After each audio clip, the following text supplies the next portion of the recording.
This is the Historic District Commission, Fairfield Historic District Commission.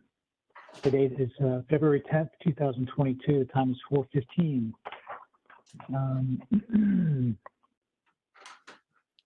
We'll take attendance. Rosina Negron. Rosina Negron, Commissioner. Thank you. Mark Ravanis. Here, Commissioner. Thank you. Darren Raymond Locke. Here, Commissioner. Darren Raymond Locke.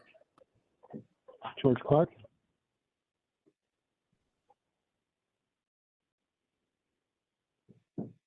George Clark, I think he's on mute. Alternate Commissioner George Clark here. Thank you. Okay. Thank you. Jim Bohan. Alternate Commissioner here. Thank you. Alyssa Stack.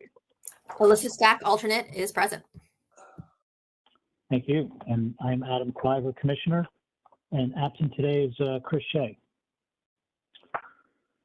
Okay, so first item on the agenda, the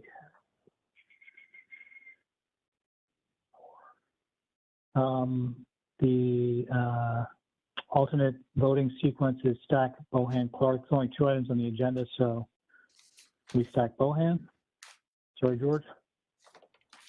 The first item on the agenda is the Town of Fairfield, Burr Gardens, 739 Old Post Road in Fairfield, for property located at 739 Old Post Road in Fairfield, to replace reflecting pond. Is there someone present representing Burr Gardens? Commissioner Robert Twarczyk here, the agent. Thank you. Can you present the application? Present the application. We did. What, beyond what we submitted? Yes, you have to, I mean, I can pull up the drawings if you like, if you can't do it on your computer. Yeah, But the way it works is that the applicant presents the application by walking us through what your proposal is. right. How are we going to see this? Well, they all have copies. You have copies of the site plan, correct? Yes. Well, Okay. I can pull them up if you like. Oh, sure. Okay. Robert, would you like me to pull them up for you? We have hard copies here, if that's what we need. No. But we don't have any other way to show this, other than the files. Okay. And stuff.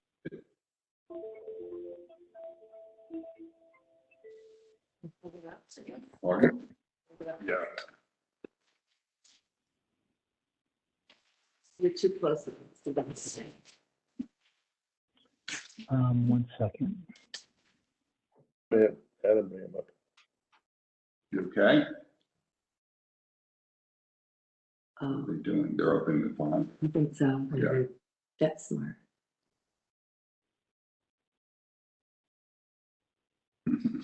Good.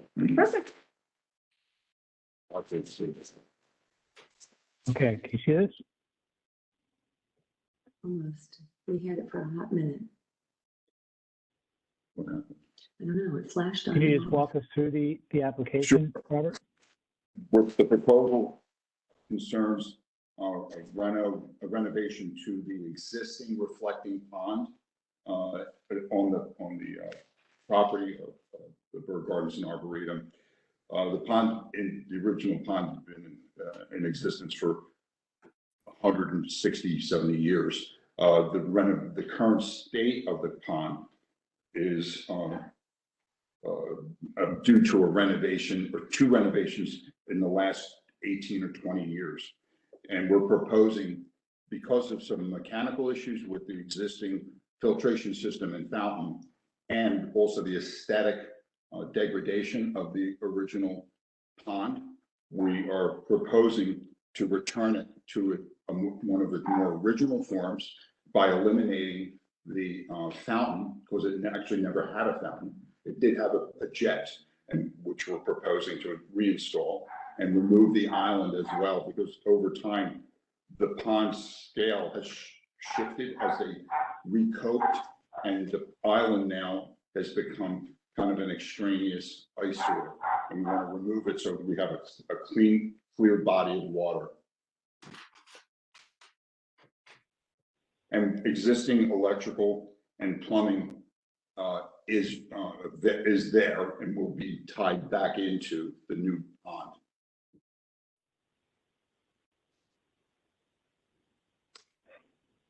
Okay. Anything else to Yeah. add? And then, yeah, this is Imagine. right. This is one of the existing images of its current state. This is a picture from circa 1900 of the pond. And you can see there's a distinct difference between in 100 something years, what has happened to this pond, reflecting pond. And then this is the concept of the new work that we want to implement. We really want to just keep it very natural looking and clean it up aesthetically. Nothing really fancy going on. Just want to really return it back to a state that will sit well in the arboretum, because we're also planning, extensive work in the arboretum. Do you have any questions? Thank you. Rosina, would you like to start? Having a hard time listening to it because it sounds that some people might not be muted, but I reviewed the application online and I do not have any questions. Thank you. Thanks, Rosina. If anyone does have they're unmuted, and any of the commissioners, please mute yourself if you're not speaking. Parker Vanis, do you have any questions? For me, Adam, thank you. Thanks, Art. Darren, any questions? Questions for me, thank you. Thanks. George, questions? No questions from me. Thank you. Thank you. Jim, questions? No questions. And Alyssa, do you have any questions? I don't have any questions. Thanks. All right. I do not have any questions either. I guess I do have one question. So, Robert, the pond you said in 1900 was this image here with the island? No. I'll hold this. Can you see that? Yeah, I have it up on my screen. Is that, can you see it on your screen? We cannot see. We cannot see it on our screen. Can anyone see it? There's a note on it, circa 1900 pond. It's actually a naval Osborne. Good. Yeah, That's good, right? Yeah. slide. We just see a menu of your documents, You Adam. don't see mine? I see your Oh, shoot. screen, Okay. but we see the document. 739 Old Post Road is highlighted, but we don't see the Oh. application. Gotcha. Jeez. Sorry.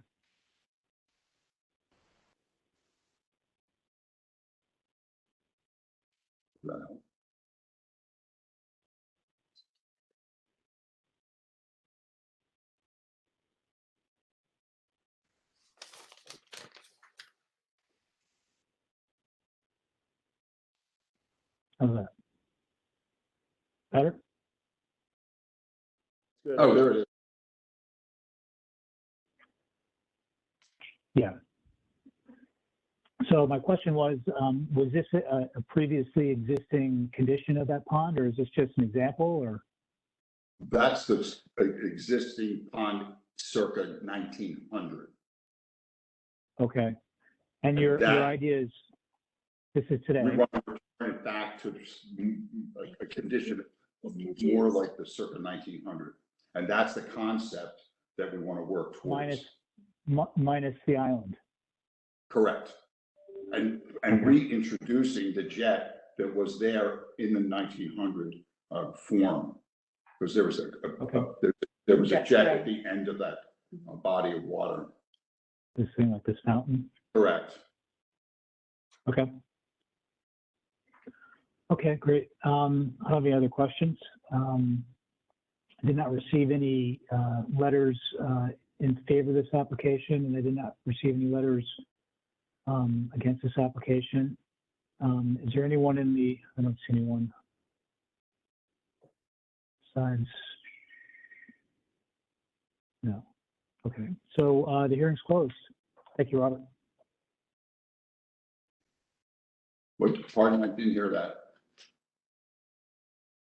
I said the hearing's closed. Thank you. Great. Oh, Thank you, Commissioner. Thank you.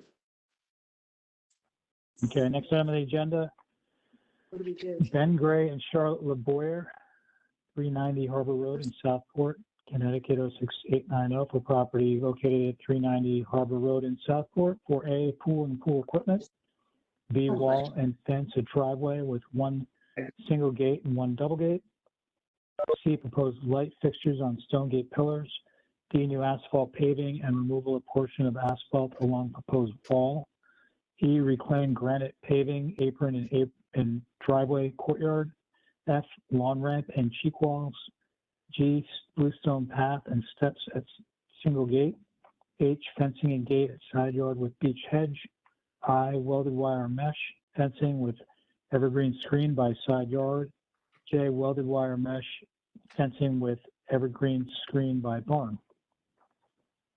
So someone here to present.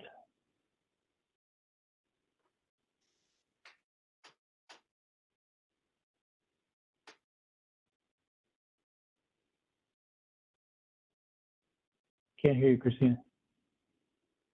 You're muted. There you go. Jim, do you mind muting yourself, Jim Bohan? Again, Adam, I'm sorry. Could you mute yourself, please? There you go. Thank you. Go ahead, Christina. Still can't hear you. I see you're unmuted, but what's going on? Is that better? Yeah, there you go. Okay.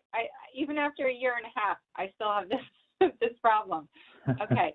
I am Christina Gates. I'm the landscape architect, along with my colleague Regina O'Brien, who are working with Ben Gray and Ben and Charlotte Gray on their property at 390 Harbor Road. As Adam outlined, we have various items in our application. I am going to share my screen, if that's okay. So I'm going to give that a shot, and then we can run through the items which we are proposing. So let's see if this works. Share. Okay. Can everybody see that? Yep. Okay, great. So the first item on our site, on our application, is item A, a proposed pool and pool equipment. So I'm just going to run through the site plan, and then I'll go through some of the photos that I included in our application. Just to orient yourself, this is the top of Harbor Road, and this is a nice white colonial here, and there's an old barn. So in the rear yard, we are proposing a 45-foot by 18-foot pool with a bluestone coping set in the grass. It will have a spa in the corner, an automatic cover, and just be very simple. Because of the setbacks, we have to put the pool equipment really here. This is the side yard setback. So we're proposing to put it in this area and screen it with taller evergreens and a mixture of shorter evergreens in that area. And so that's the pool equipment in the pool area. And I have some photos of a similar in-ground pool with a bluestone coping set in grass. So this is kind of the intention of that pool. To orient you a little bit before we get too far, this is the property looking from across the street. And this is the view down into that backyard. If you can see my cursor, that's where the pool area would be, down back here. we zoom in a little bit, Regina and I went out there and we actually staked out, because I know being able to see the pool from the road is an issue for the commission, so we're really trying to screen that. So we staked out the pool in our exercise to figure out how we can best screen it. So this green line here represents where the pool would go. So you have a kind of base point for that. This is the existing driveway. Again, more views by the barn. Another view back towards the barn. These are existing paths and steps. Okay, so that is item number A for the pool and the pool equipment.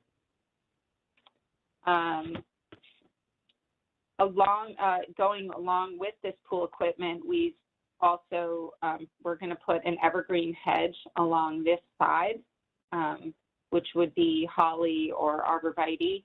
So it would really be screened from the neighboring properties there as well, to be thoughtful to that. Item B is this, if you can see my cursor, there's a retaining wall. It's retaining in this section, and then a freestanding wall to here. And then the wall drops down and it's more of a curb wall here.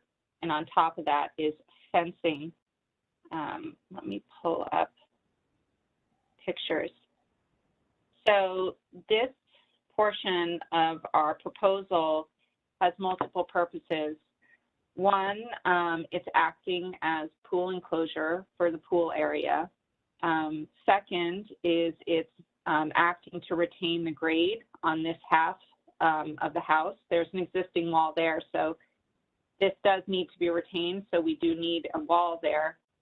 However, we thought it was a more elegant solution to have the wall on both sides, and it would also help screen the pool, handle deer fencing, deal with the pool enclosure, and deal with the existing grade. On top of that, we have a 4-foot picket, a simple picket. And on the interior side, you can see we have some plants here. That would be a hornbeam hedge to kind of give it some height and a lot of privacy for their rear yard. In between this, you can see there's a single garden gate. That would be 5 feet 1 inches tall. We set it at that height because it allows us to use a different type of handle.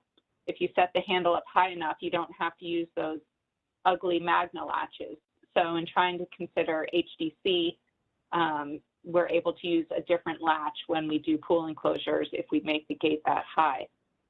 In designing this, Regina and I looked at not having these 2 pillars, which are 2-foot pillars on either side, but the space felt too narrow without them. And then there are 2 pillars at the top of the driveway, so we thought that they spoke to those existing pillars and the proportions worked out for this entrance into the rear yard. So this would really be the main entrance. I'm just going to pull up a picture right here. This is kind of where it would go. And there's an existing Bluestone Path right there. Okay, so let me go back. So the second portion of this pool enclosure would be an evergreen hedge in the front, and then wire mesh and cedar panels. Those would be screened by the hedge. So we opted for that instead of a welded wire mesh because on the interior of the pool side, it just is a little bit more elegant, but it would be screened from the road, so you wouldn't see it. And at the bottom portion, there's a small curb wall. It's about 4 inches here. It gets a little higher because the grade really drops off. So really what it's doing is on the interior of the barn area, it's retaining, but on the exterior, it's straight across. So this would be the access to the rear property for any kind of equipment, mowers, to get back there. That's why we had to put in a double gate for this area. And trying to be sensitive to the view of the pool from the road, I did this very quick and dirty sketch kind of overlay of the photo to try to illustrate how that this elevation might look in real life. So obviously the wall wouldn't be white, but it shows better in the drawing to render it as white. So you'd have the wall and the picket with the hornbeam behind, and then the evergreen screen and the double gate adjacent to the barn. And then I even added this little wedge of asphalt because we want to expand the driveway, which is a different portion of our application. And so, you know, we tried to look at all of these different studies from the top of the road, from up here, to see really how high. We took markers on the barn. How high do we really need to be to really block that pool from the road? So all of that was taken into consideration when designing the wall and the fencing, as well as the pool enclosure, the deer, and privacy for our client. So moving along, I know this is a long application. We have item number C, which are light fixtures. Instead of doing path lights in front of the pillars, we thought it might be a nice touch to have hanging lanterns on either side of the gates. And this is, I'm glad I'm blowing this up, this shows a little bit more detail of the gate. We've got a simple picket with a little bit of fluting. And that fluting, it can be found on the front of the house in some of the molding details. But we've centered the lanterns on either side, and those are, the specifications of those are detailed on our detail sheet. And then you can see how the latch is much prettier than a Magna latch for that single garden gate. Speaking of which, I should probably go back a little bit and show you. So here's a picture of 225 Old South Road, where they use the hornbeams to screen pool from the rear. So I think it's fairly successful at that property. Even in the winter, you know, the branching is so dense that it really does a good job. Here they have boxwood underneath, whereas we're proposing, you know, a wall in that place. And then that side gate where I have the evergreen hedge by the barn, where the mowers and the tractors or whatever would go through, this is the detail of that double gate, which is essentially the single garden gate, but made double with an additional panel down the middle. And this kind of is our detail of the cedar panel with the welded wire mesh. And so this is kind of an example of an arborvitae hedge. And then this is what the paneling looks like without the screening. So that's what it would look like from the interior side of the pool area in the barn, but you wouldn't see that from the road. Okay, sorry, I jumped from B to C and then back to B. Let's see. Item D. Let's see, item D. Let me just go back to the site plan. Item D is this. This is the current driveway. It has this curve here at the end, and it curves in here. So when people come in and they park, they all park in at this angle, and it's an awkward space, and they're backing out over the cobble. And so in the design of this new wall, Regina and I designed a squared off courtyard area. So this would just be the additional asphalt area in this wedge. But we would cut the asphalt out of this top portion so that we could do perennials and hydrangea in front of the wall and create a little garden there. In order to kind of be sensitive to budgets, so as to not have to redo the entire asphalt driveway, we thought it would be a nice transition to do a reclaimed granite banding in between these two spaces, so that they really just had to focus on this bottom area, and that would be the transition point from the bottom down into this new asphalt paving. So that moves us from item D, new asphalt paving, to item E, which is the reclaimed granite paving banding. And I have a picture of that. We did that at 225 Old South Road, and it was quite successful, and it looks pretty. So this is a similar transition from asphalt to this reclaimed granite paving. Instead of using cobble or something like that, it's a larger format of that stone. Okay. Item F. Sorry. No. I included this in the application because I always try to err on the side that you may say you could see it. I don't think you could see this lawn ramp, but we included it just so you know it's there. And if you have questions about it, of course, we want to answer those. As I mentioned, this part of the wall retains for the interior. It's lower down here. We've got 105 here, and up here it's 107. So it's about 1.5 to 2 feet. 2.5 feet on this side. So it's just a very gentle lawn ramp. So there would have to be some sort of cheek wall on either side, and that would just bring the mowers down. It's nothing steep. It's very short. It's 7.5 feet long. It's by 8 feet wide. We did a detail on our detail sheet showing what that might look like. And so you can see we've got the little wall here in the driveway, or actually this is lawn too, and then you just slope down the ramp, the lawn ramp, into the rear yard. But I don't think you can really see that. It would just look like lawn if you opened up the gates, but we included it because it's part of the work we're doing. Okay. Item G, Bluestone Path. Again, here's another item that it's small, but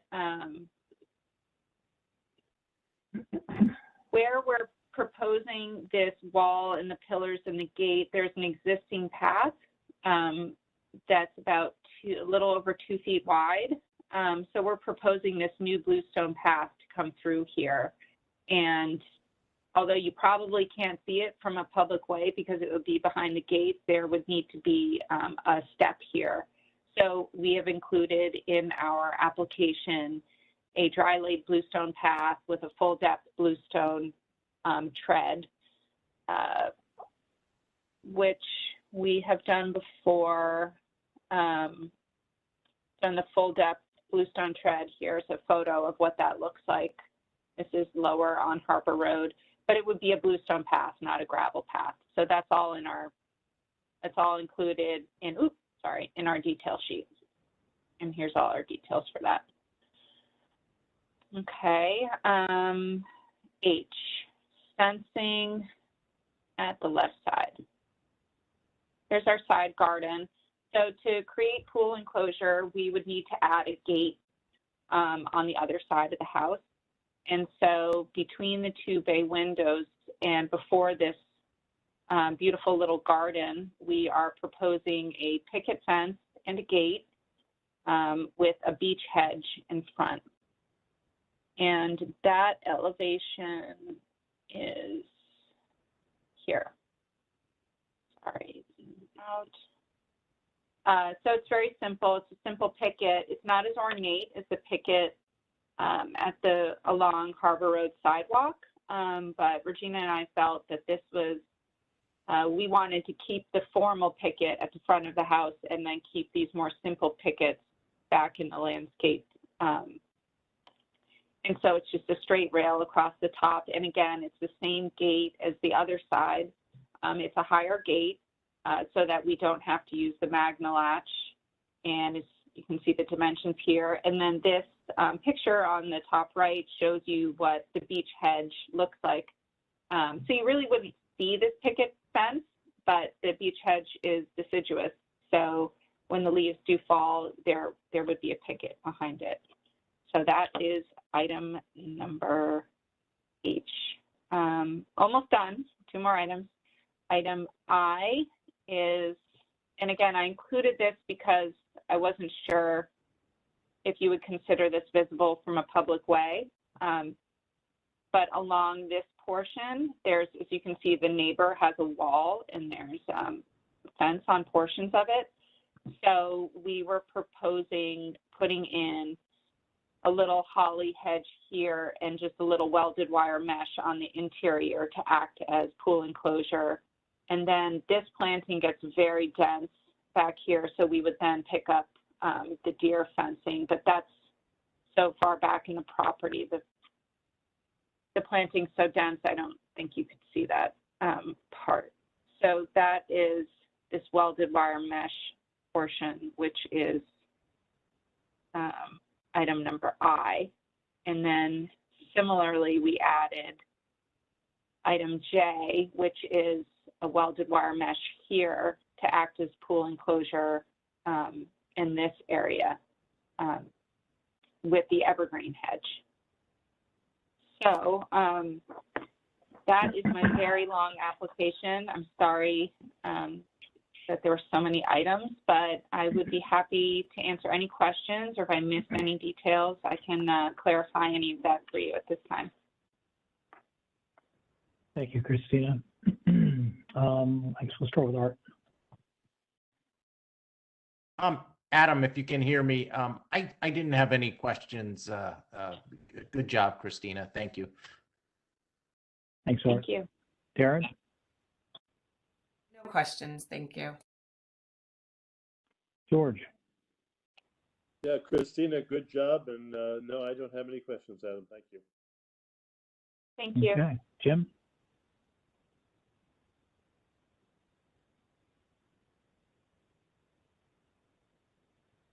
Jim Bohan? You're muted.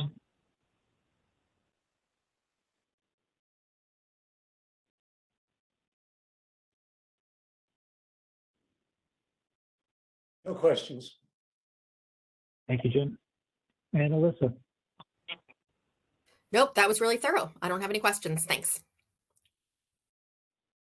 Great. Thank you. And Rosina? My only comment is on the survey. It does say proposed Belgian block apron, which I know based on the presentation and everything else that you are proposing, it is actually a reclaimed granite paving, which I'm okay with. But just wanted to make sure that you're aware that in the survey, there is a note that proposes the Belgian block. That's all. Great presentation. Thank you. Thank you.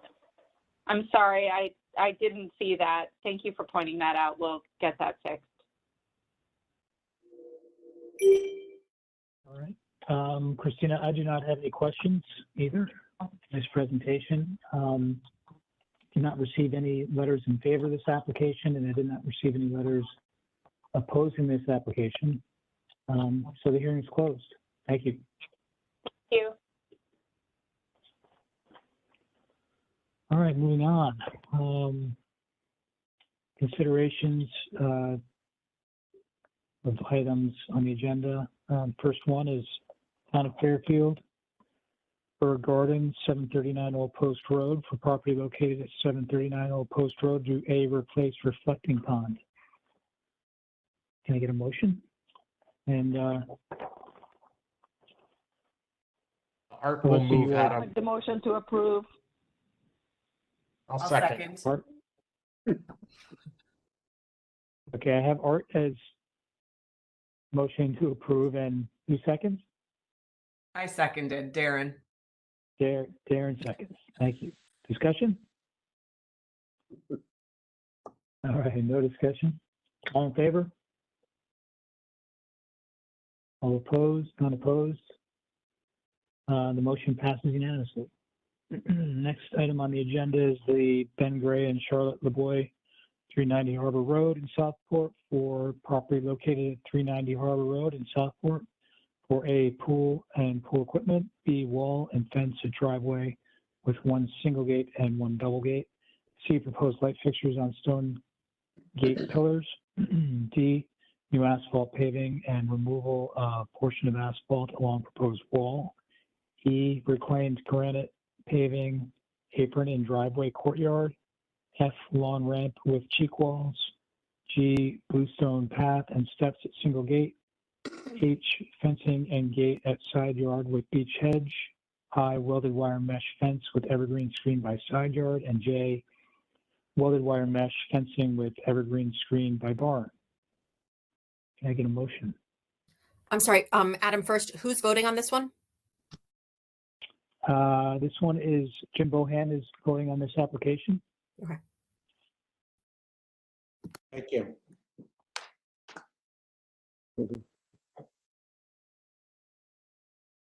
I'll make the motion to approve A through J as presented. Thank you. Second, Second. who's that? Who's second? I'll second. Jim Bohn seconds. Thank you. Discussion? The only thing about this Okay. application, oh, sorry. Go ahead. Yeah. So the one thing I was driving down Harbor Road, and the thing that I really love about that street is that even though there's stone walls in the front of the properties, all the properties still feel very like, I don't know if I'm going to explain this correctly. They feel very open. They feel very green, very just open. It feels like a very open community. And that stone wall between the house and the barn kind of bothers me because it feels like it changes that very distinctive character of that neighborhood. And I don't know if it's just me, but I find that just a very stark difference to what we see with the other houses on that street. I don't necessarily have anything against it. It just seems like a definitive change in that defining characteristic that I associate with that drive.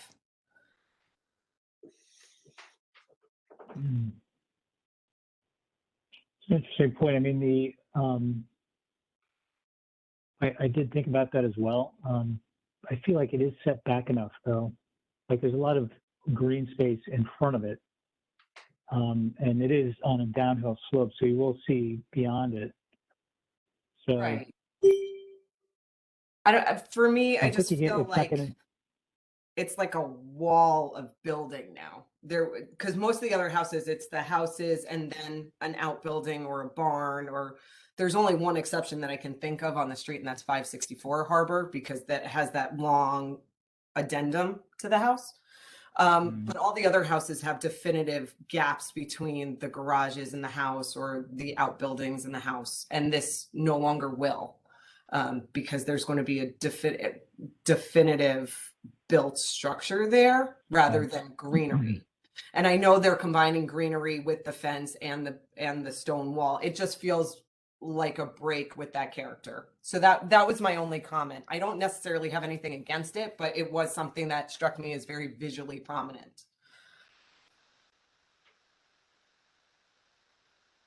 Anyone else?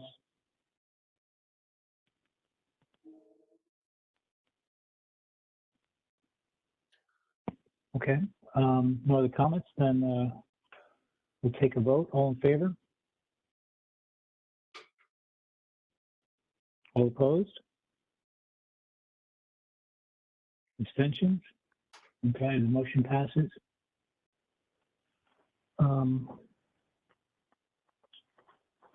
Next item on the agenda is to approve the minutes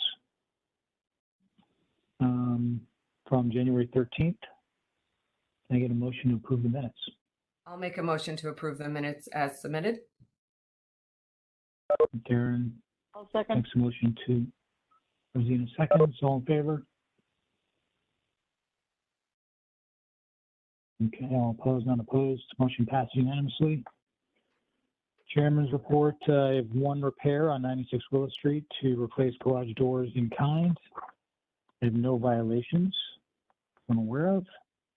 And old business, just update on and discussion on handbook revisions. If Darren has any new news, Nobody's gotten me fine. anything. So I've worked on my part, I but I'm know. waiting for other. I'm sorry, that's wrong. Rosina sent me some stuff that I have to incorporate. I never heard back Okay. from Chris, and I know he wanted to take a look at it.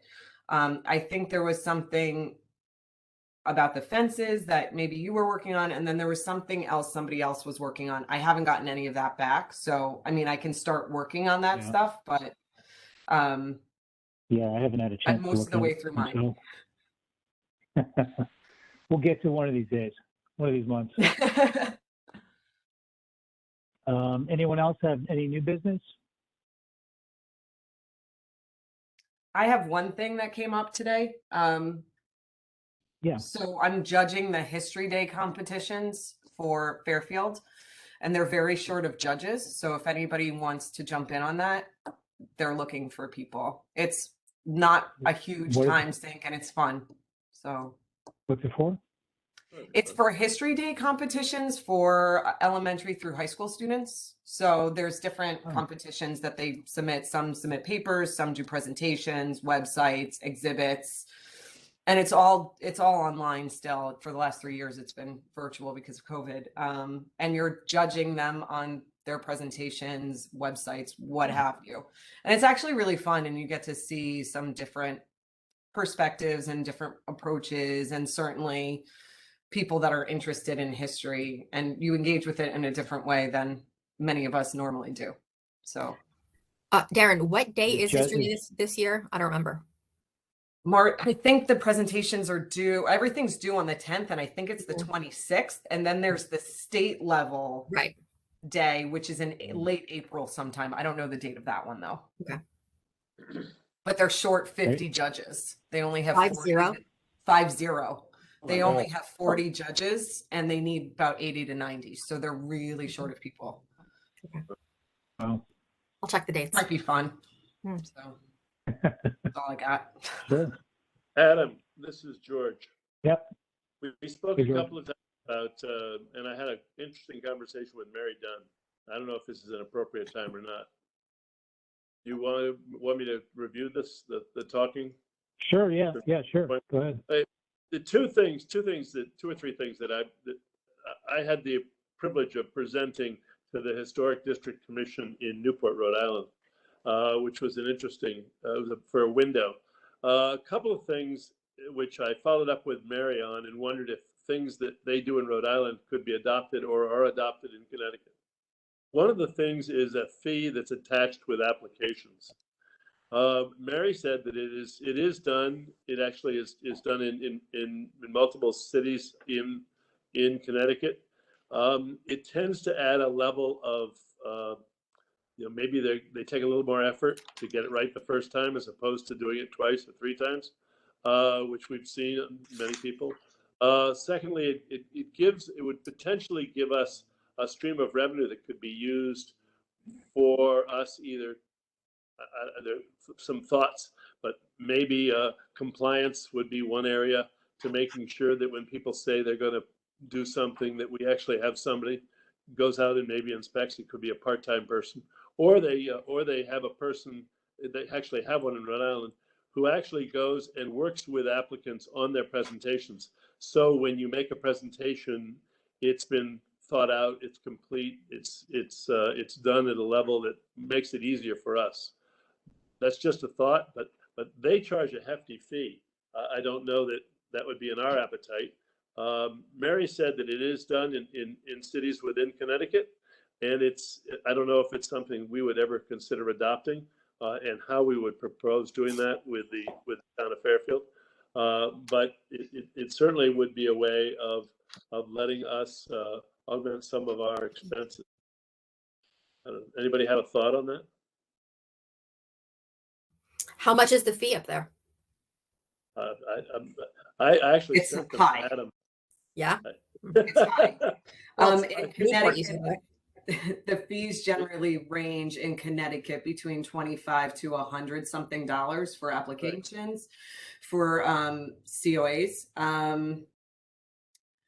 There are a number of towns that do have a fee. I wouldn't say it is the standard in Connecticut by any stretch of the imagination. There are a few places that have looked into implementing that fee system. It is something that is hard to implement initially and gets a lot of pushback. I wouldn't say that I have ever seen it be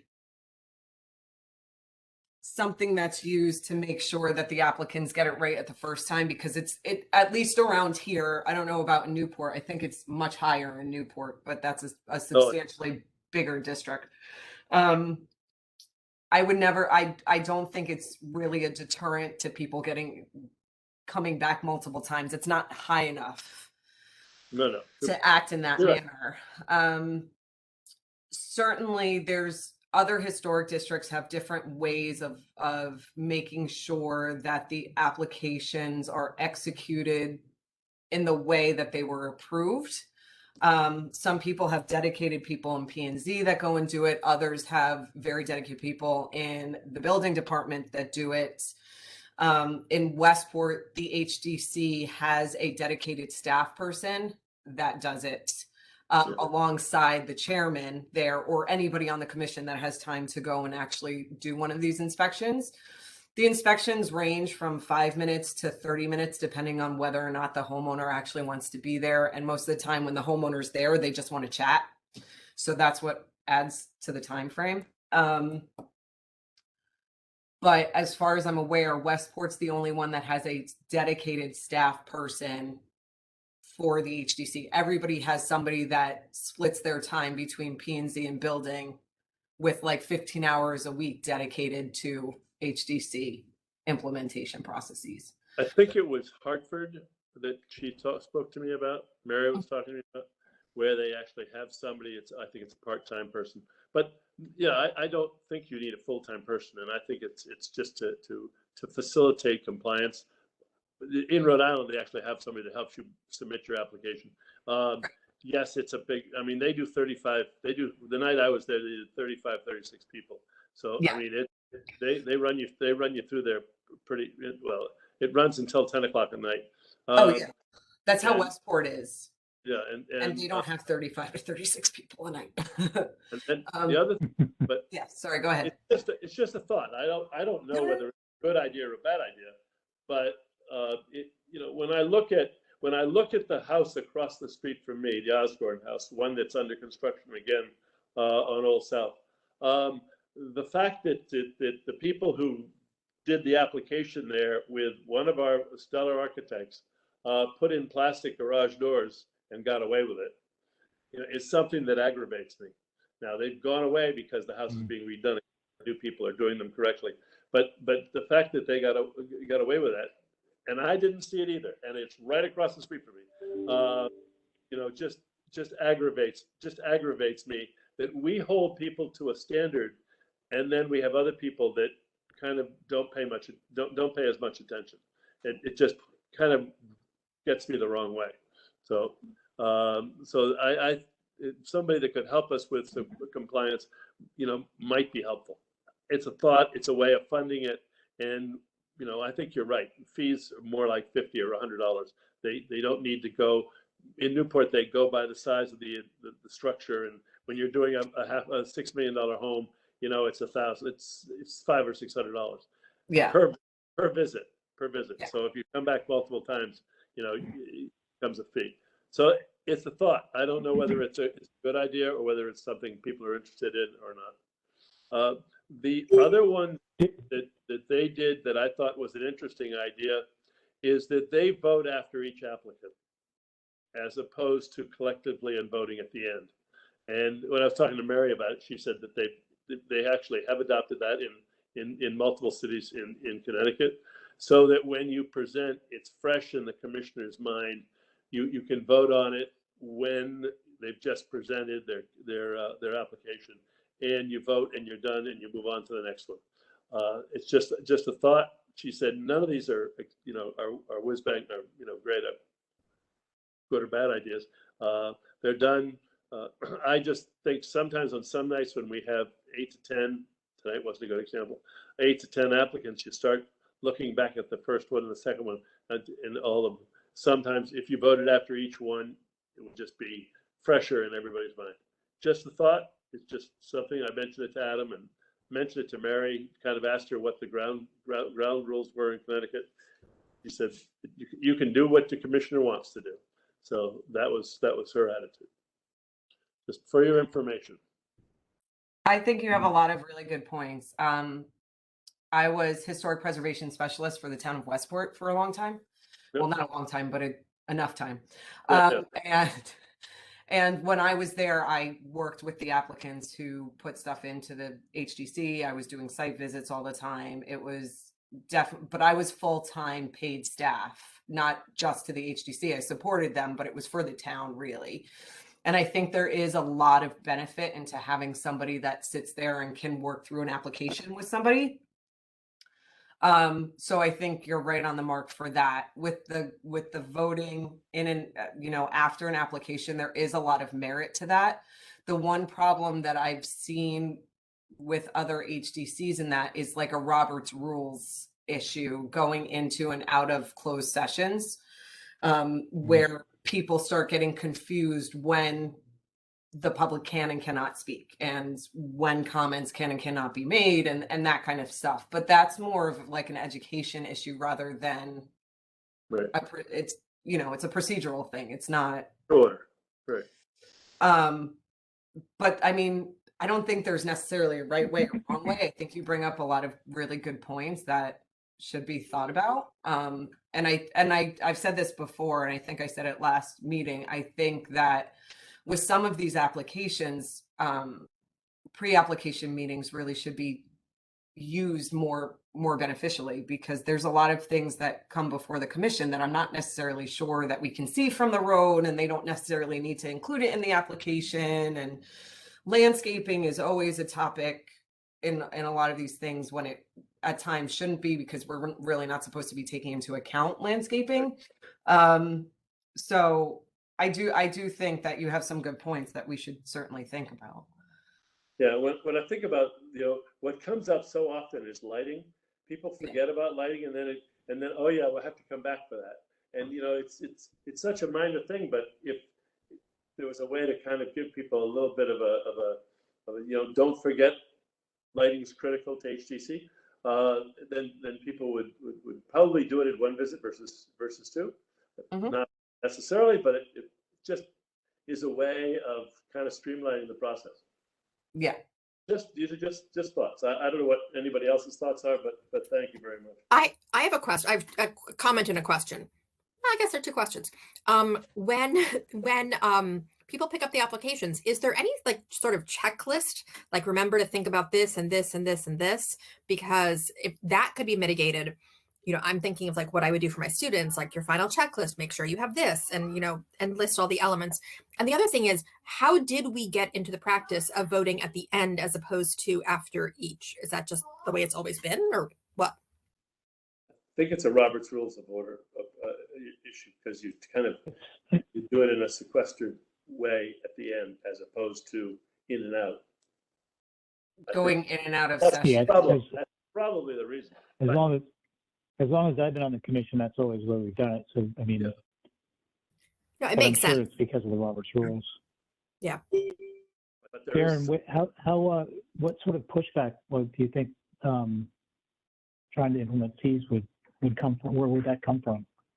From the town or the public? From the public, you think?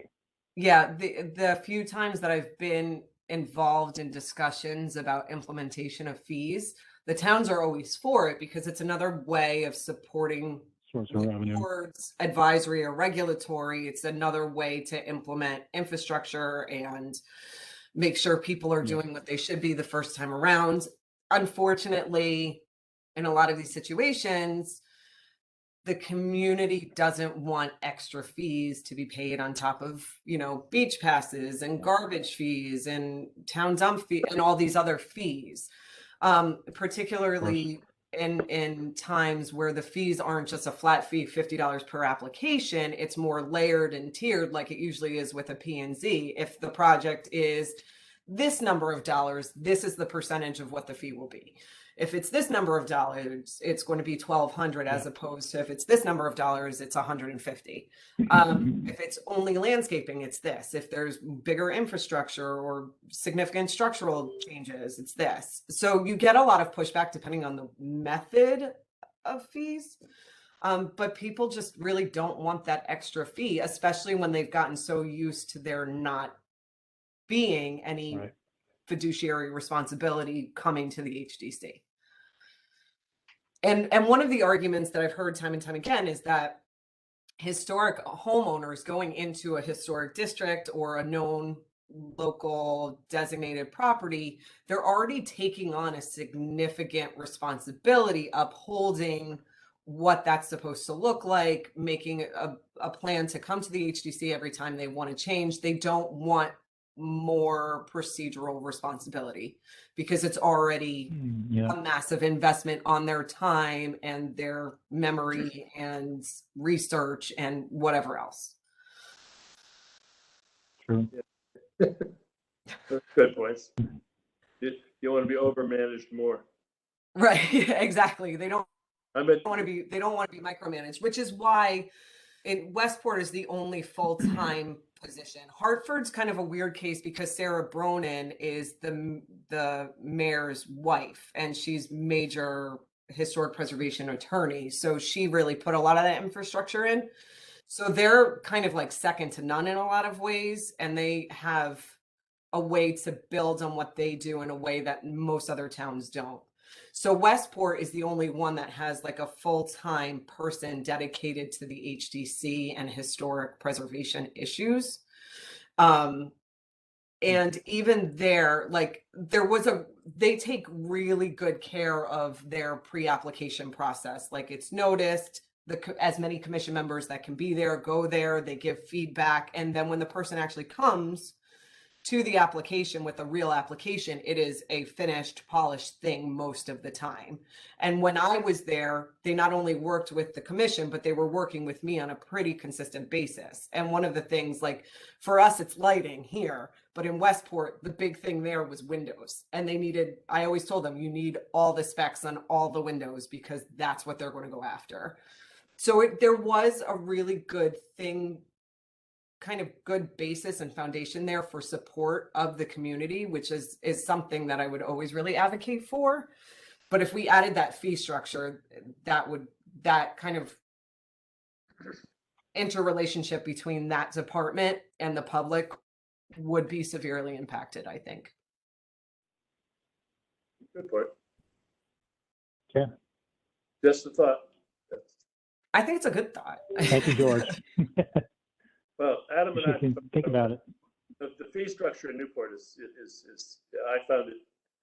It was eye-opening, and I was just putting in a window. So, Yeah. thank you. Just. It's always tough to make changes to the way things are working, you know? Oh yeah. Yep. So we can talk about it though, and if it makes sense, we should try and do it. But Well, I'm not thank you. sure if it makes sense at the moment. I think we keep an open mind. Yeah. Bucks would be fine. I would say I 50. see a possibility of a solution looking for a problem. You know, in the years I've been on this, I've found the applications informative. Very rarely have it's happened, but I've been very impressed with the quality of the presentations, and I don't see any great benefit coming for coaching on the presentations. Compliance is another issue, but I think it could be a solution looking for a problem. I don't see a problem so far in terms of the quality of the applications. Art, did you have something? Anyone else want to? I don't have a huge, a strong opinion one way or the other. I mean, if we imposed a fee, I'd say not nothing, but $50, $100 would be fine. I'm not sure how much, in the scheme of things, how much revenue it would bring in that would be meaningful. But I mean, it's not a bad idea. I just, don't feel strongly one way or the other. I agree with James that you know, as a general observation, I think that the quality of the submissions, I mean, I've been doing this like 3 years. I can't remember any times we just, although maybe Adam, you deal with it and we just show up as commissioners, but I mean, the submissions are good. I've never really, I can't remember anything that was just off the wall and so inappropriate, you know, so, but you know, it's an idea that's worth considering. You know, usually there's a fee because, you know, the fee makes up for, you know, the labor and the time of the people who process the applications. But this is a little different because we want people to come forward and contact us and submit applications for certificates of appropriateness. We want them to contact so we don't get into a situation like George says, or, you know, something sneaks by and, you know, people get aggravated. So I think those are the pros and cons. But, you know, bottom line is we want to see apps coming in. And, you know, although I'm not sure given, you know, I try not to generalize, but the people who have homes in historic districts, you know, usually the fee isn't going to be an obstacle, right? You know, these are not the lower income communities in Fairfield. So that's what I have to say. And to Alyssa's point for the checklist and things, I mean, that's part of what I've suggested to put into the handbook. And I think we talked about some of the things that would be beneficial when it comes to the applications, you know, photos of the streetscape, whatever. So that will be an added level of help to the homeowners as well. We do have instructions for the application, which it's sort of broad, you know, scope of what's required, but it's not a checklist like we're discussing. It's not a bad idea, the checklist. Yep. Sure.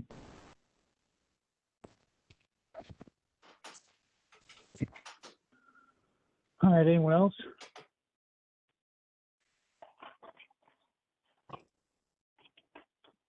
Okay, that's all we have. Then maybe we can get a motion to adjourn. I'll make a motion to adjourn. And I'll second it. Sorry. Darren makes a motion to adjourn. George makes a motion. Seconds. All in favor? Thanks, guys. Okay, Thanks, we are George. adjourned. Thank you. Well.